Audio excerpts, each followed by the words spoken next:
attending retreat sa Ampel o retreat kung saan man may paanyaya, ikaw mismo sa sarili mo. Dahil yun din, biblical, yun din ang sinasabi ng Diyos. At yun din ang ipinakikita. Sabihin ganun sa akin, Marcos, bakit? Hindi ba pwede natin gawin yung tinatawag na delayed gratification? Yan ang wala ngayon sa mga kabataan. Kaya ngayon sila talagang sobra. Ay, pagkaaralan ko mabuti yan. Basta bili mo ako ng album. May gratification agad. Diba? Mami, bili mo ako ng ganyan. Basta, gagawin ko yung sinasabi mo. Basta pasalubong pagdating mo, ha? Hindi ba pwede na gagawin mo ang, di ba? Bakit kaya nagiging ganon? Bukang bibig ng mga anak natin.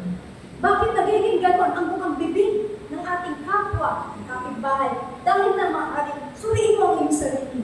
Dahil na rin ba sa mga sinasabi ko?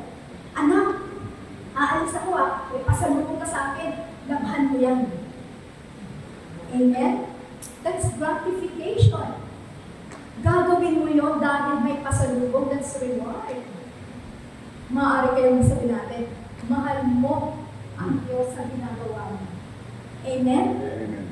Yan ang tunay. Bakit nga po natin ginagawa? May isang manggagawa na minsan lumapit sa akin. Tagal na siyang manggagawa.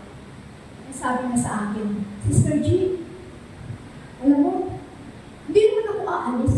Pwede ba magpahinga? Sabi niya, pwede ba magpahinga? Kaya sabi ko gano'n, oo naman. Pero, kapag minsan tayo sinasabihan ng ganyan, Sis, pagkantay na baka tuluyang ka mapahinga. Gano'n. Ginagawa natin, sabihin natin, it's a form of humor. Diba? Para matuwa, para mapagaan. Pero pwede. Sabi naman niya, pahinga, hindi lang niya sinabi, pwede ba huminto?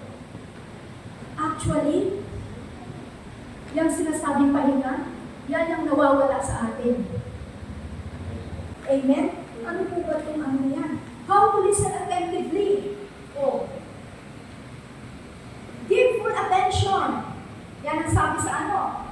Kung paano ka makinig. Full attention, listen to non-verbal, do not interrupt, listen without judging, do not impose your opinion, solution, ask clarifying question, and so on and so forth. Minsan sinasabi ko na, bakit kaya siya gano'n? Napapakinggan mo ba siya kahit hindi siya magsalita? Bakit gano'n ang nagiging response o pag-indos niya sa'yo?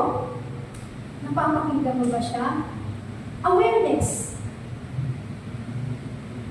Alamin mo. Kaya nga kung marunong kang makinig, hindi mo agad masasabi na, grabe ka naman, God. Bakit? Marunong kang makinig sa pinagdadaanan ng tao. Awareness. Marunong kang makinig kung ano ang pinag-uugatan ng pinagdadaanan ng tao. Ng kapwa mo. Kaya hindi mo kaya agad sabihin na, ganyan kayo. Ito yun eh. Amen po? Awareness. Ganyan. Kawakit si Jesus. Never niyang sinabi. Maraming mga biblical stories. Hindi ko na isa-isahin. Habang sinasabi ko ito, kayo bilang mga mamamanan, at alam ko na bihasang-bihasa kayong lahat sa pagbabasa ng salita ng Diyos, maraming mga biblical stories doon sa sinasabi ko kung paano maging aware ng Diyos sa kapwa. Na kahit kailan hindi tumitingin sa pangharap o sa anuman, kung hindi inaalam ng gusto kung bakit, kaya nauunawaan.